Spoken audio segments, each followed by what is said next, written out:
শুনলাম এবার বানের জলে গ্রামটা ডুবে যেতে পারে। এই বৃষ্টিতে গাছের নিচে দাঁড়িয়ে এভাবে ভিজছো কেন?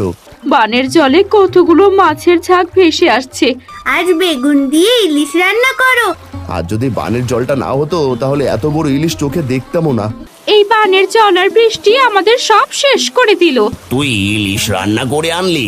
আমার বাবার মতো আর কেউ হয় না।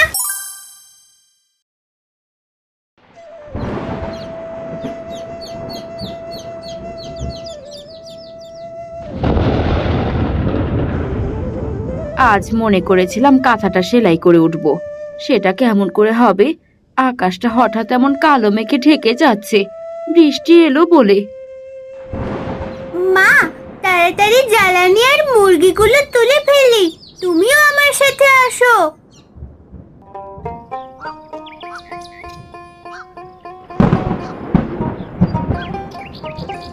এই রে, আকাশের অবস্থা ভালো নয়, তাড়াতাড়ি পা চালাই, নইলে শুকনো কাঠগুলো ভিজে যাবে।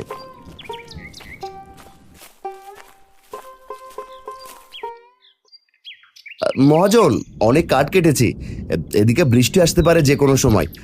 এই আপনার কাঠগুলো, তাড়াতাড়ি টাকাটা দেন, বাড়ি ফিরি। বলি, কাজ করতে এত কষ্ট কিসের হয় শুনি? এত তাড়াহুড়ো করছিস কেন? বর্ষাকাল, বৃষ্টি তো হবেই। না মানে, যেভাবে বেশ কয়েকদিন বৃষ্টি হচ্ছে, না জানি বানের জল কখন ভেসে আসে। ঘরটা সারাবো ভাবছি, আর এখন বাড়িতে কিছু বাজারও করে রেখে দিতাম। কাজ করলে কর, না করলে যা দেখি। আমি এখন টাকা দিতে পারবো না, তাড়াহুড়ো করে আমি কোনো কাজ করি না।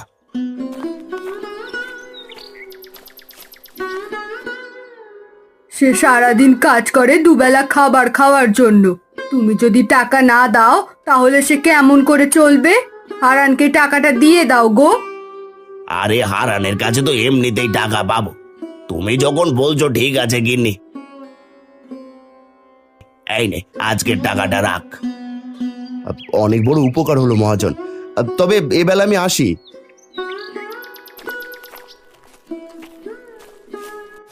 তখনই বৃষ্টি শুরু হয়। হারান মহাজনের কাছ থেকে টাকা নিয়ে কিছু বাজার আর কিছু শুকনো খাবার নিয়ে ভিজে জড়সড় হয়ে বাড়ি ফেরে। ওগো, তুমি বাড়িতে এসেছো? আমি তো চিন্তায় চিন্তায় শেষ। এদিকে রান্নার চালও ফুরিয়ে গিয়েছে, মেয়েটা দুপুরে না খেয়ে আছে। এই নাও গিন্নি, বাজার আর কিছু শুকনো খাবার। না জানি কখন বানের জল বাড়িতে চলে আসে, কাজ না করতে পারলে তো না খেয়ে থাকতে হবে, তাই এগুলো এনেছি। তুমি ভালো কাজ করেছো। আমি তাড়াতাড়ি রান্নাটা